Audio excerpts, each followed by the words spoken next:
wake up exhausted, not tired from sleep, tired from carrying yesterday, the project that still isn't finished, the email you never sent, the plan that keeps getting pushed. You were supposed to have more by now, more done, more resolved, more arrived.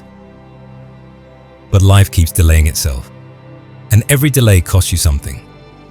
Not just time, peace.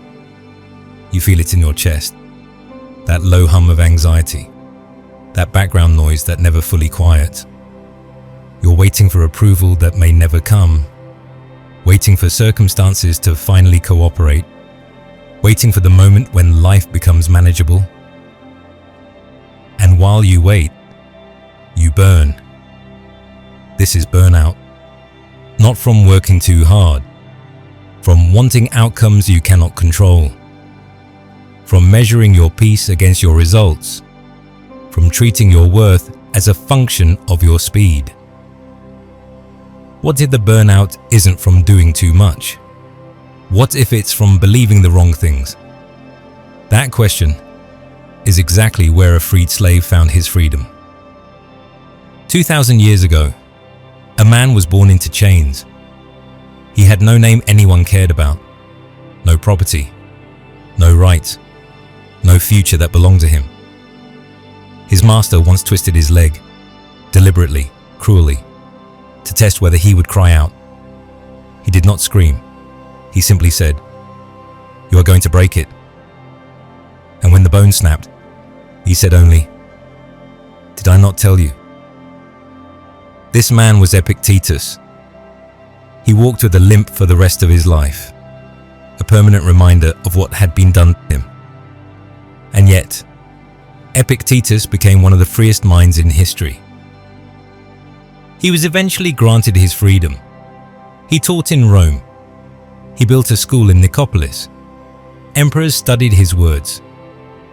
What did Epictetus discover in his chains that most free people never find? He discovered where peace actually lives, and it is not where we are looking.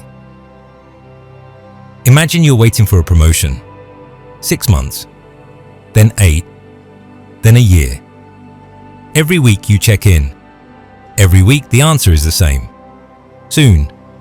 Next quarter. We're working on it. And slowly, quietly, the waiting becomes the weather of your life. You stop enjoying your weekends because Monday looms. You stop sleeping fully because the unresolved thing hums at 3 a.m. You are living in a burning house, and the fire is called not yet.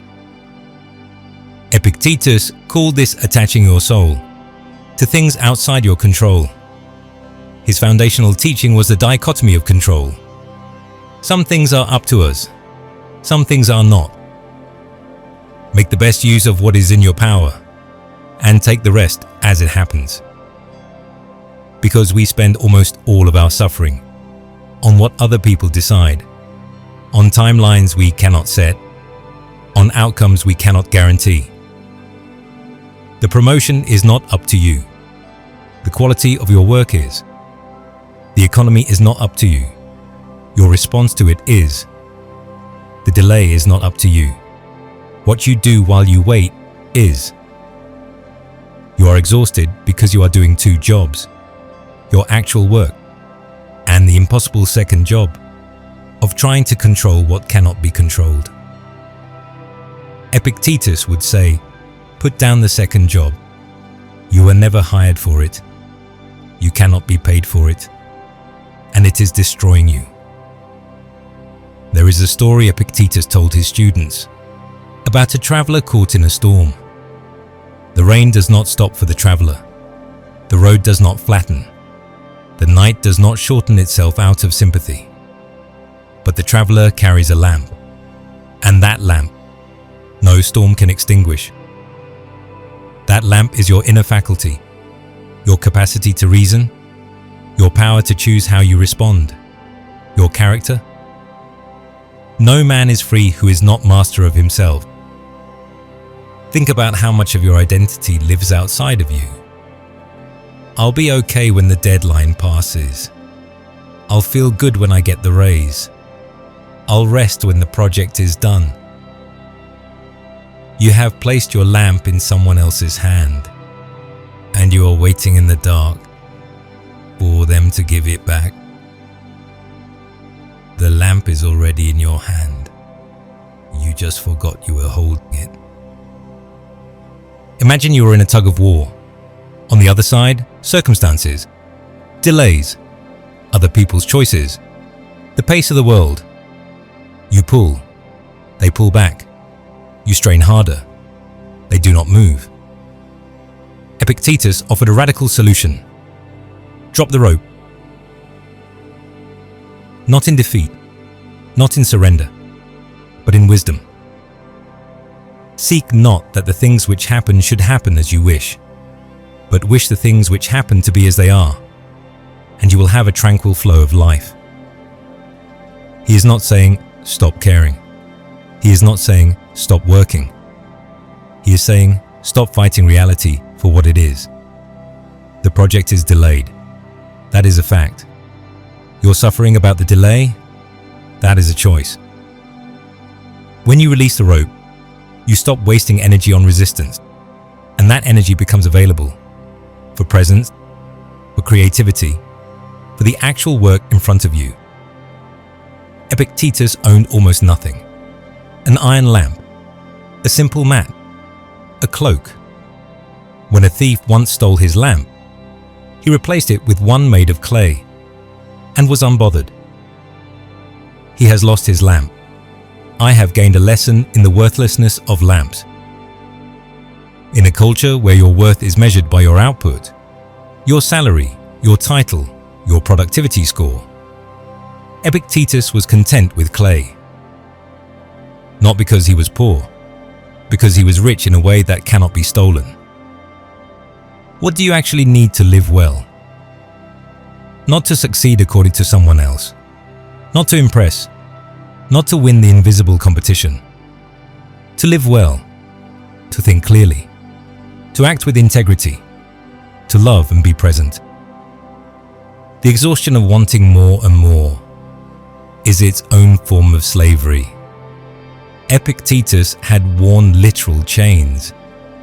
He recognized the invisible ones immediately. Choose the clay lamp and keep the peace that comes with it. Epictetus compared life to a theatrical performance. You did not choose the role you were given, rich or poor, sick or healthy, famous or unknown, early in your career or stalled within it. But you completely control how you play that role. Remember that you are an actor in a play, the character of which is determined by the author. Your duty is to act the role assigned to you well. This is not resignation. This is the most liberating reframe imaginable. The person burning out at work is often someone playing two roles simultaneously: their assigned role and the exhausting role of trying to rewrite the play. You cannot rewrite the play. You can only perform your part with excellence. When you stop fighting the script, you suddenly have the energy to inhabit your character fully. Not the scene you wish were playing. Not the scene 3 acts from now. This one. Right here. Right now. Before the day begins, before the messages, the obligations, the noise, ask yourself one question. What is within my power today? Not what do I hope happens, not what do I need from others. What is within my power today? This single question restructures your entire day, your choices, your effort, your character, your attention. And in the evening, a quiet review. Where did I give my peace away today? Where did I fight the unchangeable? Where did I act from my highest self? These questions are not about punishment. They are about calibration. 5 minutes in the morning, 5 minutes at night, and the philosophy becomes lived, not just admired. Your freedom does not depend on the promotion. It does not depend on the project completing. It does not depend on the delay ending. Your freedom is available right now. He lived this in the most extreme conditions imaginable. A broken body, no legal right, a life not his own. And yet he said, without irony, without bitterness, without false comfort, that he was the freest man he knew. Because no one could touch his judgment, no one could steal his values, no one could force him to be less than himself. You are not a slave, but you may be living as one, enslaved to a timeline, enslaved to approval, enslaved to the idea that your peace must be earned before it can be felt. The world can delay everything. Your peace is not on the list. You can claim it now, right now, before the email is answered, before the outcome is clear, before the delay finally, mercifully ends. Simple, ancient, timeless. You do not need better circumstances. You need a clearer understanding of where your life actually lives. It lives in you, not in the outcome, not in the timeline, not in the approval of others. In you, right now, whole, available, free. If something here shifted something in you, even slightly, consider subscribing to this channel. We don't offer motivational fluff here. We don't promise easy answers. What we offer is older and more powerful than that. Real psychological tools. Ancient wisdom sharpened for modern lives. Weapons for the wars that actually matter.